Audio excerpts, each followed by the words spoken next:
ನಮಸ್ಕಾರ ಸ್ನೇಹಿತರೆ. Fact number 1. ಪೆರ್ಸಿ show ಅನ್ನೋ ವ್ಯಕ್ತಿ ರಾತ್ರಿ ಸಮಯದಲ್ಲಿ ಕಾರ್ನಲ್ಲಿ ಹೋಗ್ತಾ ಇರುವಾಗ ದೂರದಲ್ಲಿ ಒಂದು ಬೆಕ್ಕಿನ ಕಣ್ಣುಗಳು ಮಿಂಚುತ್ತಾ ಕಾಣಿಸ್ತವೆ. ರಾತ್ರಿ ಸಮಯದಲ್ಲಿ ಕೆಲವು ಪ್ರಾಣಿಗಳ ಕಣ್ಣಿನ ಮೇಲೆ ಬೆಳಕು ಬಿದ್ದಾಗ ಅವು ಮಿಂಚುತ್ತಾ ಕಾಣಿಸ್ತವೆ. ಈ ರೀತಿ ಅವು ಮಿಂಚಲು ಕಾರಣ ಏನು ಅಂತ ತಿಳಿದುಕೊಂಡು ಅದೇ ಐಡಿಯಾದಿಂದ ರಿಫ್ಲೆಕ್ಟಿಂಗ್ ರೋಡ್ ಲೈಟ್ಸ್ ನ ಕಂಡು ಹಿಡಿದಿದ್ದಾರೆ. ರಾತ್ರಿ ಸಮಯದಲ್ಲಿ ನಾವು ರೋಡ್ ಮೇಲೆ ಹೋಗುತ್ತಿರುವಾಗ ರೋಡ್ ಮಧ್ಯದಲ್ಲಿ ಹಾಗೂ ರೋಡ್ ಪಕ್ಕದಲ್ಲಿ ಚಿಕ್ಕ ಚಿಕ್ಕ ಲೈಟ್ಸ್ ಗಳು ಬೆಳಗುತ್ತಿರುವ ರೀತಿ ಕಾಣಿಸುತ್ತೆ. ನಮ್ಮ ವಾಹನದಿಂದ ಬರುವ ಲೈಟ್ ಅವುಗಳ ಮೇಲೆ ಬಿದ್ದಾಗ ಅವು ರಿಫ್ಲೆಕ್ಟ್ ಆಗಿ ಬೆಳಗುತ್ತಿರುವ ರೀತಿ ಕಾಣಿಸುತ್ತೆ. ಒಂದು ವೇಳೆ ಇವುಗಳನ್ನ ಕಂಡು ಹಿಡಿದಿಲ್ಲ ಅಂದ್ರೆ ರೋಡ್ ಗಳ ಮೇಲೆ ತುಂಬಾ ಅಪಘಾತಗಳು ಆಗ್ತಾ ಇತ್ತು. ಈ ಲೈಟ್ ಗಳು ತುಂಬಾ ಅಪಘಾತಗಳನ್ನ ನಿಲ್ಲಿಸಿವೆ, ಎಷ್ಟೋ ಜನರ ಪ್ರಾಣವನ್ನ ಕಾಪಾಡಿವೆ. ಅದೇ ರೀತಿ ರೋಡ್ ಮೇಲೆ ಹೋಗುವಾಗ ಸ್ಪಷ್ಟವಾಗಿ ಕಾಣಿಸುತ್ತೆ. Fact number 2. ಒಂದು ಮೆಡಿಕಲ್ ಇಂಜೆಕ್ಷನ್ ಅನ್ನ ನಮ್ಮ ದೇಹಕ್ಕೆ ಚುಚ್ಚಿದಾಗ ಆಗುವ ನೋವಿಗಿಂತ ಒಂದು ಸೊಳ್ಳೆ ನಮ್ಮ ದೇಹವನ್ನ ಚುಚ್ಚಿದಾಗ ಆಗುವ ನೋವು ತುಂಬಾ ಕಡಿಮೆ.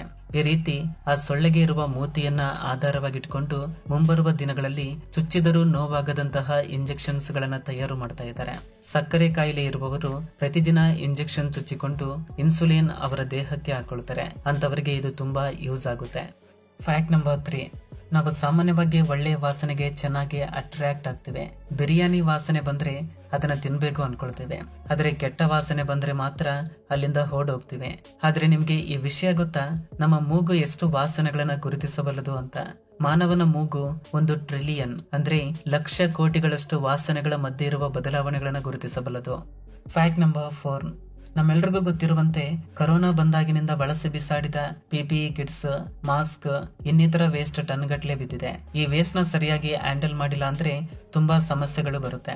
ಇದಕ್ಕೆ ಒಳ್ಳೆ ಉಪಾಯವನ್ನ ಕಂಡು ಹಿಡಿದಿದ್ದಾರೆ ಇವರ ಹೆಸರು ಬಿನೇಶ್ ದೇಸಾಯಿ. ಇವರನ್ನ the recycle man of India ಅಂತ ಕರೀತಾರೆ. ಇವರು ಬಳಸಿ ಬಿಸಾಡಿದ ಮಾಸ್ಕ್ ಮತ್ತು PPE ಕಿಟ್ಸ್ ಗಳನ್ನ ಶೇಖರಿಸಿ ಅವುಗಳನ್ನ ರೀಸೈಕಲ್ ಮಾಡಿ ಅವುಗಳಿಂದ ಇಟ್ಟಿಗೆಗಳನ್ನ ತಯಾರಿಸುತ್ತಿದ್ದಾರೆ. ಕೇವಲ PPE ಕಿಟ್ಸ್ ಮತ್ತು ಮಾಸ್ಕ್ ಅಷ್ಟೇ ಅಲ್ಲ, ವೇಸ್ಟ್ ಪೇಪರ್ಸ್, ಪ್ಲಾಸ್ಟಿಕ್, ಈ ರೀತಿ 57 ರೀತಿಯ ವೇಸ್ಟ್ ಪದಾರ್ಥಗಳಿಂದ 150ಕ್ಕೂ ಹೆಚ್ಚು ವಸ್ತುಗಳನ್ನ ಇವರು ತಯಾರಿಸುತ್ತಿದ್ದಾರೆ. ಜನರಿಗೆ ಮತ್ತು ನಮ್ಮ ಪರಿಸರಕ್ಕೆ ತೊಂದರೆ ಕೊಡುವ ವೇಸ್ಟ್ ನಿಂದ ಜನರಿಗೆ ಉಪಯೋಗಕ್ಕೆ ಬರುವ ವಸ್ತುಗಳಾಗಿ ಬದಲಾಯಿಸುತ್ತಿದ್ದಾರೆ. ಈ ರೀತಿ ವೇಸ್ಟ್ ನಿಂದ ತಯಾರಿಸಿದ ಇಟ್ಟಿಗೆಗಳು ತುಂಬಾ ಸ್ಟ್ರಾಂಗ್ ಇವೆ. ಮಳೆಗೆ ಮತ್ತು ಬೆಂಕಿಗೆ ಸಹಿಸಬಲ್ಲ ಶಕ್ತಿ ಕೂಡ ಇವುಗಳಿಗೆ ಇವೆಯಂತೆ. ಹಾಗಂತ ಇವುಗಳ ಬೆಲೆ ಜಾಸ್ತಿ ಇಲ್ಲ, ಕೇವಲ 2 ರಿಂದ 3 ರೂಪಾಯಿ ಮಾತ್ರ. ಈ ಪ್ರಪಂಚದಲ್ಲಿ ಕೆಲಸಕ್ಕೆ ಬಾರದ್ದು ಯಾವುದೂ ಇಲ್ಲ, ಬಳಸುವುದು ಗೊತ್ತಾದ್ರೆ ಪ್ರತಿಯೊಂದು ಬಂಗಾರನೇ ಅಂತ ಇವರು ನಂಬ್ತಾರೆ. ಆದ್ದರಿಂದ ಇವರನ್ನ the recycle man of India ಅಂತ ಕರೀತಾರೆ. Fact number 4. ಇಂದು ವಿವಾಹ ಬಂಧನದಲ್ಲಿ ಮದುವೆಗೆ ಮತ್ತು ಮಂಗಳಸೂತ್ರಕ್ಕೆ ಎಷ್ಟೋ ಪ್ರಾಧಾನ್ಯತೆ ನೀಡ್ತಾರೆ. ಪುರುಷ ತನ್ನ ಜೀವನ ಪ್ರಯಾಣದಲ್ಲಿ ಜೊತೆಗಿರಲು ಮತ್ತು ಕುಟುಂಬದ ಅಭಿವೃದ್ಧಿಗಾಗಿ ತನ್ನ ಅರ್ಧಾಂಗಿಯಾಗಿ ನಿರ್ಣಯಿಸುವ ಸ್ತ್ರೀಯನ್ನ ತಾಳಿ ಕಟ್ಟಿ ತನ್ನ ಅರ್ಧಾಂಗಿಯಾಗಿ ಸ್ವೀಕರಿಸ್ತಾನೆ. ಇಷ್ಟಕ್ಕೂ ಈ ಮಂಗಳಸೂತ್ರದ ಪ್ರಾಮುಖ್ಯತೆ ಏನು? ಈ ತಾಳಿ ಕಟ್ಟುವ ಸಂಪ್ರದಾಯ ಯಾವ ಯುಗದಿಂದ ಪ್ರಾರಂಭವಾಯಿತು? ತಾಳಿಯ ವಿಶೇಷತೆ ಏನಂದ್ರೆ ಮಂಗಳಸೂತ್ರವನ್ನ ಕಟ್ಟುವಾಗ ಈ ಮಂತ್ರವನ್ನ ಹೇಳ್ತಾರೆ. ಮಾಂಗಲ್ಯಂ ತಂತುನಾನೇನ ಮಮ ಜೀವನ ಹೇತುನ ಕಂಠೆ ಬದ್ನಾಮೆ ಶುಭಗೆ ತ್ವಜೀವ ಶರದಶ್ಯತಂ. ಮದುವೆ ಗಂಡಾಗಿರುವ ನಾನು ಮದುವೆ ಹೆಣ್ಣಾಗಿರುವ ನಿನ್ನ ಕೊರಳಿನಲ್ಲಿ ಈ ಮಂಗಳ ಸೂತ್ರವನ್ನ ಕಟ್ಟುತ್ತಿರುವೆ. ನೀನು ಇದನ್ನ ಧರಿಸಿ ನನ್ನ ಜೀವನದ ಪ್ರತಿಯೊಂದು ವಿಷಯದಲ್ಲಿ ಅರ್ಧಾಂಗಿಯಾಗಿ ನನ್ನ ಜೊತೆಗೆ ಸದಾಕಾಲ ಇರುವೆ ಎಂದು ಭಾವಿಸುತ್ತಾ ನಾವಿಬ್ಬರು ಸದಾಕಾಲ 100 ವರ್ಷ ಆನಂದದಿಂದ ಜೀವಿಸೋಣ ಅಂತ ಇದರ ಅರ್ಥ. ಪೂರ್ವ ಕಾಲದಲ್ಲಿ ಯಾವುದೇ ರೀತಿಯ ಆಚಾರಗಳಾಗ್ಲಿ ನಿಬಂಧನೆಗಳಾಗ್ಲಿ ಇದ್ದಿಲ್ಲ. ಶಕ್ತಿ ಇದ್ದವನದ್ದೇ ರಾಜ್ಯವೆಂಬ ಕಾಲವದು. ಭಾರತ ದೇಶದಲ್ಲಿ ಆ ಸಮಯದಲ್ಲಿ ಹಲವಾರು ಭಯಾನಕ ಜನಾಂಗದ ಪ್ರಜೆಗಳು ಇದ್ರು. ಇವರು ಬೇರೆ ಜನಾಂಗದ ಸ್ತ್ರೀಯನ್ನ ಕರ್ಕೊಂಡು ಹೋಗ್ತಾ ಇದ್ರು. ಮಹಿಳೆ ಕೊರಳಲ್ಲಿ ಮಂಗಳಸೂತ್ರವನ್ನ ಕಂಡ್ರೆ ಸಾಕು, ಆಕೆಯನ್ನ ಏನೂ ಮಾಡದೆ ಬಿಡ್ತಾ ಇದ್ರು. ಅಂತಹ ಕ್ರೂರ ಜನರು ಸಹ ಈ ಮಂಗಳಸೂತ್ರಕ್ಕೆ ಗೌರವವನ್ನ ನೀಡ್ತಾ ಇದ್ರು. ಈ ರೀತಿ ಕೋಟ್ಯಾನುಗಟ್ಟಲೆ ಸ್ತ್ರೀಯರ ಮಾನ ಪ್ರಾಣವನ್ನ ಕಾಪಾಡಿತ್ತು ಈ ಮಂಗಳಸೂತ್ರ. ಅದಕ್ಕೆ ಆ ಕಾಲದ ಪರಿಸ್ಥಿತಿಗಳ ಕಾರಣದಿಂದ ಯಾರ ಮನೆಯಲ್ಲಾದ್ರೂ ಹೆಣ್ಣು ಮಗು ಹುಟ್ಟಿದ್ರೆ ಬಾಲ್ಯದಲ್ಲೇ ಮದುವೆ ಮಾಡಿ ಮಂಗಳಸೂತ್ರವನ್ನ ಕಟ್ತಾ ಇದ್ರು. ಇದರಿಂದ ಅವಳ ಜೀವನಕ್ಕೆ ರಕ್ಷಣೆಯಾಗಿರುತ್ತೆ ಅನ್ನೋ ಉದ್ದೇಶದಿಂದ ಸಣ್ಣವರಿದ್ದಾಗಲೇ ಬಾಲ್ಯ ವಿವಾಹವನ್ನ ಮಾಡ್ತಾ ಇದ್ರು. ಆದ್ರೆ ವಾಲ್ಮೀಕಿ ರಾಮಾಯಣದ ಪ್ರಕಾರ ರಾಮಾಯಣದ ಕಾಲದಲ್ಲಿ ವಧುವಿಗೆ ಮಂಗಳಸೂತ್ರವನ್ನ ಕಟ್ಟುವ ಸಂಪ್ರದಾಯ ಇಲ್ಲ. ಆ ಸಮಯದಲ್ಲಿ ಇದರ ಬದಲಾಗಿ ಪಾಣಿಗ್ರಹಂ ಅನ್ನೋ ಇನ್ನೊಂದು ಆಚಾರವಿತ್ತು. ಪಾಣಿಗ್ರಹಂ ಅಂದ್ರೆ ವರ ವಧುವಿನ ಕೈ ಹಿಡಿದುಕೊಳ್ಳುವುದು. ವಿವಾಹದ ಸಮಯದಲ್ಲಿ ಈ ರೀತಿ ಕೈ ಹಿಡಿದುಕೊಂಡ್ರೆ ಅವರಿಗೆ ಮದುವೆ ಆದಂತೆ. ಶ್ರೀರಾಮ ಸೀತಾದೇವಿಯನ್ನ ಮದುವೆ ಮಾಡಿಕೊಳ್ಳುವಾಗ ಇದನ್ನ ಅನುಸರಿಸಿದ್ರು. ಆದ್ರೆ ಇನ್ನೂ ಆಳದವರೆಗೆ ಪರಿಶೋಧನೆ ಮಾಡಿದ್ರೆ ಕ್ರಿಸ್ತಪೂರ್ವ 2ನೇ ಶತಮಾನದಿಂದ ಕ್ರಿಸ್ತಶಕ 3ನೇ ಶತಮಾನದ ಮಧ್ಯದಲ್ಲಿ ಮನು ರಚಿಸಿದ ಮನುಸ್ಮೃತಿ ಪುರಾತನ ಹಿಂದೂ ಧರ್ಮಶಾಸ್ತ್ರಗಳಲ್ಲಿ ಒಂದು. ಈ ಮನುಸ್ಮೃತಿ ಸೂಚಿಸುವ ವಿಧಾನದ ಪ್ರಕಾರ ಮದುವೆಯಲ್ಲಿ ಈ ಮಂಗಳಸೂತ್ರದ ಆಚಾರ ಪ್ರಾರಂಭ ಆಗಿತ್ತು. ಆದ್ರೆ ಮಂಗಳಸೂತ್ರಗಳು ಮಾತ್ರ ವಿವಿಧ ಆಕಾರದಲ್ಲಿ ಇರ್ತವೆ. ಹೆಚ್ಚಾಗಿ ಎಲ್ಲರೂ ಬಳಸುವ ತಾಳಿ ಈ ರೀತಿ ಸ್ವಲ್ಪ ಸ್ತ್ರೀ ಸ್ತನಗಳನ್ನ ಹೊಂದಿರುತ್ತೆ. ಇದರಲ್ಲಿ ಇರುವ ಅರ್ಥ ಏನಂದ್ರೆ, ಪುರಾತನ ಕಾಲದಲ್ಲಿ ಜನ ಸ್ತ್ರೀ ಸ್ತನಗಳನ್ನ ಪೂಜೆ ಮಾಡ್ತಾ ಇದ್ರಂತೆ. ಆ ಸಮಯದಲ್ಲಿ ಯಾವುದೇ ರೀತಿಯ ಕೆಟ್ಟ ಅಭಿಪ್ರಾಯಗಳು ಇದ್ದಿಲ್ಲ. ಇವುಗಳನ್ನ ಪವಿತ್ರವಾಗಿ ಜೀವನಕ್ಕೆ ಮೂಲ ಆಧಾರವಾದ ಶಕ್ತಿ ಎನ್ನುವ ನಂಬಿಕೆ ಇತ್ತು. ಏಕೆಂದ್ರೆ ಆ ಕಾಲದಲ್ಲಿ ತಾಯಿಯ ಎದೆ ಹಾಲಿಗೆ ಪ್ರತ್ಯೇಕವಾದ ಸ್ಥಾನವಿತ್ತು. ಈಗಿನ ಕಾಲದಂತೆ ಪೌಡರ್ ಹಾಲು, ಪ್ರಾಣಿಗಳ ಹಾಲು ಹೆಚ್ಚಿನ ಪ್ರಮಾಣದಲ್ಲಿ ಸಿಗ್ತಾ ಇರಲಿಲ್ಲ. ತಾಯಿಯ ಎದೆ ಹಾಲು ಇಲ್ಲದಿದ್ರೆ ಮಗು ಬದುಕುವುದು ಅಸಾಧ್ಯವಾಗಿತ್ತು. ಅದಕ್ಕೆ ತಾಯಿಯ ಎದೆಯನ್ನ ಪವಿತ್ರವಾದದ್ದು ದೇವರ ರೂಪಕ್ಕೆ ಹೋಲಿಕೆ ಇತ್ತು. ಅದಕ್ಕೆ ಪ್ರತಿರೂಪವಾಗಿ ಮಂಗಳ ಸೂತ್ರವನ್ನ ಧರಿಸ್ತಾ ಇದ್ರು. ಅದನ್ನ ಅಸಭ್ಯತೆಯಿಂದ ನೋಡ್ತಾ ಇರ್ಲಿಲ್ಲ. ಗಂಡ ಹೆಂಡತಿಗೆ ತಾಳಿಯನ್ನ ಕಟ್ಟುತ್ತಾ ತನ್ನ ಜೀವನದ ಅರ್ಧಾಂಗಿಯಾಗಿ ಮಗುವಿಗೆ ಜನ್ಮ ನೀಡಿ ತನ್ನ ಜೀವನವನ್ನ ತನ್ನ ಕುಟುಂಬವನ್ನ ಮುನ್ನಡೆಸುವಂತ ಹೇಳ್ತಾ ತಾಳಿಯನ್ನ ಕಟ್ತಾರೆ. Fact number 5. ಈಗ ನಾವೆಲ್ಲ ಹೈ ಸ್ಪೀಡ್ ಇಂಟರ್ನೆಟ್ ನ ಬಳಸ್ತಾ ಇದ್ದೀವಿ. ಆದ್ರೆ ಅದಕ್ಕೆ ಮುಖ್ಯ ಕಾರಣ ಫೈಬರ್ ಆಪ್ಟಿಕಲ್ ಕೇಬಲ್ಸ್. ನಾವು ಗೂಗಲ್ ಅಲ್ಲಿ ಈ ಫೈಬರ್ ಆಪ್ಟಿಕಲ್ ಕೇಬಲ್ಸ್ ನ ಕಂಡು ಹಿಡಿದವರು ಯಾರು ಅಂತ ಸರ್ಚ್ ಮಾಡಿದ್ರೆ ನಮಗೆ ಇವರ ಹೆಸರು ಕಾಣಿಸುತ್ತೆ. ಇದನ್ನ ನೋಡಿ ತುಂಬಾ ಜನ ಇವರೇ ಕಂಡು ಹಿಡಿದಿರಬಹುದು ಅಂತ ಅನ್ಕೊಳ್ತಾರೆ. ಆದ್ರೆ ಇದು ಕಂಪ್ಲೀಟ್ಲಿ ಸುಳ್ಳು. ನರೇಂದ್ರ ಸಿಂಗ್ ಕಪಾನಿ ಅನ್ನೋ ಇವರು ಫೈಬರ್ ಆಪ್ಟಿಕಲ್ ಕೇಬಲ್ಸ್ ನ ಕಂಡು ಹಿಡಿದ್ದಾರೆ. ಇವರು ನಮ್ಮ ಭಾರತ ದೇಶಕ್ಕೆ ಸೇರಿದವರು. 1956ರಲ್ಲಿ ಇವರು ಫೈಬರ್ ಆಪ್ಟಿಕಲ್ ಕೇಬಲ್ಸ್ ನ ತಯಾರಿಸ್ತಾರೆ. ಪ್ರಾರಂಭದಲ್ಲಿ ಇದನ್ನ ಹಾಸ್ಪಿಟಲ್ಸ್ ಗಳಲ್ಲಿ ಎಂಡೋಸ್ಕೋಪಿಂಗ್ ನಲ್ಲಿ ಬಳಸ್ತಾ ಇದ್ರು. ಇವರು ಕಂಡುಹಿಡಿದ 4 ವರ್ಷಗಳ ನಂತರ ಇವುಗಳನ್ನ ಇಂಟರ್ನೆಟ್ ಗೋಸ್ಕರ ಕೂಡ ಬಳಸಬಹುದು ಅಂತ ಚೈನಾಗೆ ಸೇರಿದ ಕಾವ್ ಅನ್ನೋ ಸೈಂಟಿಸ್ಟ್ ಹೇಳ್ತಾರೆ. ಇದಕ್ಕಾಗಿ ಕಾವ್ ಅನ್ನೋ ವ್ಯಕ್ತಿಗೆ ನೊಬೆಲ್ ಪ್ರೈಸ್ ಕೂಡ ಕೊಡ್ತಾರೆ.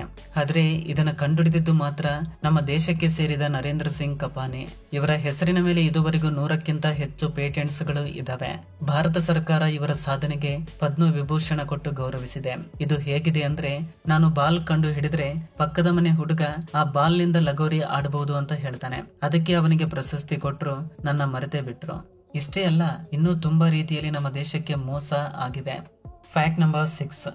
ಭೂಮಿ ಮೇಲೆ ಅಂದ್ರೆ ಸಮುದ್ರದ ಮೇಲೆ ಒಂದು ಅತಿ ದೊಡ್ಡ ಫ್ಲೋಟಿಂಗ್ ಹೋಟೆಲ್ ನಿರ್ಮಾಣ ಮಾಡ್ತಾ ಇದ್ದಾರೆ. ಇದರಲ್ಲಿ ವಿಶೇಷತೆ ಏನಂದ್ರೆ ಇದು 360 ಡಿಗ್ರಿ ರೊಟೇಟ್ ಆಗುತ್ತಲೇ ಇರುತ್ತೆ. ಪ್ರತಿ 24 ಗಂಟೆಗೆ ಒಮ್ಮೆ ಒಂದು ರೌಂಡ್ ಹಾಕುತ್ತೆ. ಅಂದ್ರೆ ನಮ್ಮ ಭೂಮಿಯ ರೀತಿನೇ ಇದು ಕೂಡ ರೊಟೇಟ್ ಆಗುತ್ತೆ. ಆದ್ರೆ ಆ ಹೋಟೆಲ್ ಒಳಗಿರುವ ಜನರಿಗೆ ಮಾತ್ರ ಅದು ರೊಟೇಟ್ ಆಗ್ತಿದೆ ಅಂತ ಗೊತ್ತಾಗೋದಿಲ್ಲ. ಈ ರೀತಿಯಾಗಿ ಈ ಹೋಟೆಲ್ ಡಿಸೈನ್ ಮಾಡ್ತಾ ಇದ್ದಾರೆ. ಅಷ್ಟೇ ಅಲ್ಲ, ಸಮುದ್ರದ ಅಲೆಗಳಿಂದ ವಿದ್ಯುತ್ ಅನ್ನು ಉತ್ಪಾದನೆ ಮಾಡ್ತಾ ಇದ್ದಾರೆ. ಅದೇ ರೀತಿ ಮೇಲಿರುವ ಸೋಲಾರ್ ಎನರ್ಜಿಯಿಂದ ವಿದ್ಯುತ್ ಅನ್ನು ಉತ್ಪಾದನೆ ಮಾಡ್ತಾ ಇದ್ದಾರೆ. ಅದೇ ರೀತಿ ರೈನ್ ವಾಟರ್ ಸ್ಟೋರೇಜ್ ಮಾಡಿ ಫಿಲ್ಟರ್ ಮಾಡುವ ಟೆಕ್ನಾಲಜಿ ಕೂಡ ಇದೆ. ಅಷ್ಟೇ ಅಲ್ಲ, ಸಾಲ್ಟ್ ವಾಟರ್ ನ ಡ್ರಿಂಕಿಂಗ್ ವಾಟರ್ ಆಗಿ ಬದಲಾಯಿಸುವ ಟೆಕ್ನಾಲಜಿ ಕೂಡ ಇದರಲ್ಲಿ ಇದೆ. ಹಾಗೆ ಈ ಹೋಟೆಲ್ ಅಲ್ಲಿ ಉಳಿದ ಆಹಾರವನ್ನ ಗೊಬ್ಬರವಾಗಿ ಬದಲಾಯಿಸಿ ಅಲ್ಲಿ ಗಿಡ ಮರಗಳನ್ನ ಬೆಳೆಸಲಾಗುತ್ತೆ. ಇನ್ನು ಈ ಹೋಟೆಲ್ ಅಲ್ಲಿ swimming pool, stadium, park, movie theatre, garden, hospitals, shopping malls ಈ ರೀತಿ ಎಲ್ಲವೂ ಇದೆ. ಈ ಹೋಟೆಲ್ ನಿರ್ಮಾಣ 2025ರ ಒಳಗೆ ಪೂರ್ತಿಯಾಗುತ್ತಂತೆ. ಇದು ಕತಾರ್ನಲ್ಲಿ ನಿರ್ಮಾಣ ಮಾಡ್ತಾ ಇದ್ದಾರೆ. Fact number 7. ನಮ್ಮೆಲ್ರಿಗೂ ಗೊತ್ತು, ಒಂಟೆಗಳು ಮರುಭೂಮಿಯಲ್ಲಿ ಹೆಚ್ಚಾಗಿ ಇರ್ತವೆ ಅಂತ. ಅದೇ ರೀತಿ ಮರುಭೂಮಿಯಲ್ಲಿ ನೀರು ಹೆಚ್ಚಾಗಿ ಇರೋದಿಲ್ಲ. ಈ ಕಾರಣದಿಂದ ನೀರು ಸಿಕ್ಕಾಗ ಒಂಟೆಗಳು ನೀರನ್ನ ಹೆಚ್ಚಾಗಿ ಕುಡಿಯುತ್ತವೆ, ಹೆಚ್ಚಾಗಿ ಸ್ಟೋರ್ ಮಾಡ್ಕೊಳ್ತವೆ. ಆದ್ರೆ ನಿಮ್ಗೆ ಗೊತ್ತಾ, ಒಂಟೆ ಎಷ್ಟು ನೀರನ್ನ ಕುಡಿಯುತ್ತೆ ಅಂತ?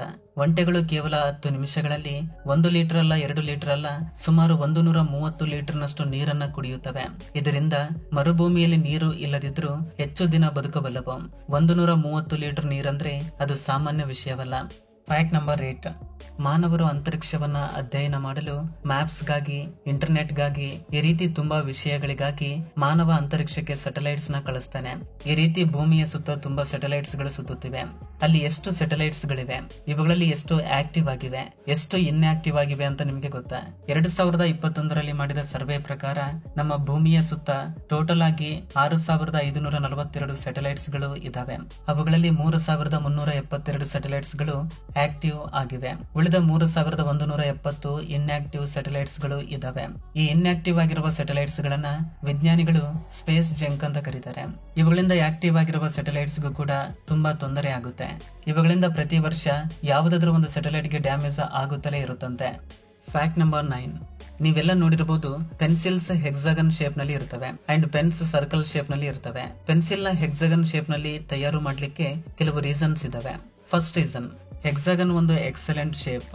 ಇದು ನೋಡ್ಲಿಕ್ಕೆ ತುಂಬಾ ಚೆನ್ನಾಗಿ ಕಾಣುತ್ತೆ, ಹಾಗೆ ತುಂಬಾ ಸಮಯದವರೆಗೆ ಯೂಸ್ ಮಾಡ್ಲಿಕ್ಕೆ ಕಂಫರ್ಟೇಬಲ್ ಆಗಿರುತ್ತೆ. ಅಂಡ್ ಸೆಕೆಂಡ್ ರೀಸನ್, ಕಟ್ಟಿಗೆಯನ್ನ ಪೂರ್ತಿಯಾಗಿ ಕಟ್ ಮಾಡಿ ಸರ್ಕಲ್ ಶೇಪ್ ನಲ್ಲಿ ತಯಾರು ಮಾಡೋದಕ್ಕಿಂತ ಹೆಕ್ಸಾಗನ್ ಶೇಪ್ ನಲ್ಲಿ ಆಕ್ಚುಲಿ ಇದನ್ನ ಕಟ್ ಮಾಡೋದು ತುಂಬಾ ಈಸಿ. ಅಂಡ್ ಈ ಹೆಕ್ಸಾಗನ್ ಪೆನ್ಸಿಲ್ಸ್ ಒಂದು ಜೇನು ಗೂಡಿನಂತೆ ಒಂದು ಬಾಕ್ಸ್ ನಲ್ಲಿ ಒಂದಕ್ಕೊಂದು ಎಕ್ಸಾಕ್ಟ್ಲಿ ಫಿಟ್ ಆಗಿ ಕುಂತ್ಕೊಳ್ತವೆ. ನೀವಿಲ್ಲಿ ನೋಡಬಹುದು ಹೆಕ್ಸಾಗನ್ಸ್ ಯಾವ ತರ ಕಡಿಮೆ ಸ್ಥಳವನ್ನ ತೆಗೆದುಕೊಳ್ತವೆ ಅಂತ, ಅಂಡ್ ಸರ್ಕ್ಯುಲರ್ ಪೆನ್ಸಿಲ್ಸ್ ಜಾಸ್ತಿ ಸ್ಥಳವನ್ನ ತೆಗೆದುಕೊಳ್ತವೆ. ಸ್ಕ್ವೇರ್ ಶೇಪ್ ಪೆನ್ಸಿಲ್ ಕೂಡ ತುಂಬಾ ಚೆನ್ನಾಗಿರುತ್ತೆ, ಬಟ್ ಸ್ಕ್ವೇರ್ ಶೇಪ್ ಪೆನ್ಸಿಲ್ ಇಂದ ಬರೆಯೋದ್ರಿಂದ ಬೆರಳು ತುಂಬಾ ಪೇನ್ ಆಗುತ್ತೆ. ಅದಕ್ಕೆ ಪೆನ್ಸಿಲ್ ತಯಾರಿಸೋರು ಸರ್ಕಲ್ ಮತ್ತು ಸ್ಕ್ವೇರ್ ಶೇಪ್ ಮಧ್ಯದ ಹೆಕ್ಸಾಗನ್ ಶೇಪ್ ನ ಚೂಸ್ ಮಾಡ್ತಾರೆ. ಇನ್ನು ಪೆನ್ ಬಗ್ಗೆ ನೋಡ್ಕೊಂಡ್ರೆ ಪೆನ್ ವುಡ್ ನಿಂದ ತಯಾರಾಗೋದಿಲ್ಲ, ಅದು ಪ್ಲಾಸ್ಟಿಕ್ ನಿಂದ ತಯಾರಾಗುತ್ತೆ. ಇದನ್ನ ಮೋಲ್ಡ್ ಮಾಡುವಾಗ ಸುಲಭವಾಗಿ ಯಾವುದೇ ಆಕಾರವನ್ನ ನೀಡಬಹುದು, ಆದ್ರೆ ಹೆಚ್ಚಾಗಿ ಸರ್ಕಲ್ ಶೇಪ್ ನಲ್ಲಿ ತಯಾರು ಮಾಡ್ಲಿಕ್ಕೆ ಕಾರಣ ಇದರ ಒಳಗಿರುವ ಇಂಕ್ ಆಗಿರ್ಬೋದು ಅಥವಾ ಮುಚ್ಚಳ ಆಗಿರ್ಬೋದು ಚೆನ್ನಾಗಿ ಫಿಟ್ ಆಗ್ಲಿಕ್ಕೆ. ಆದ್ರೂ ಸಹ ಪೆನ್ಸ್ ಗೆ ಬೇರೆ ಬೇರೆ ಶೇಪ್ ನ ಕೊಡಬಹುದು, but simple and better design ಗೋಸ್ಕರ ಮತ್ತು ಸಮಯವನ್ನ ಉಳಿಸೋದಕ್ಕೆ ಸರ್ಕ್ಯುಲರ್ ಶೇಪ್ ನಲ್ಲಿ ತಯಾರು ಮಾಡ್ತಾರೆ. ಇದು ಫ್ರೆಂಡ್ಸ್ ಈ ದಿನದ ವಿಡಿಯೋ.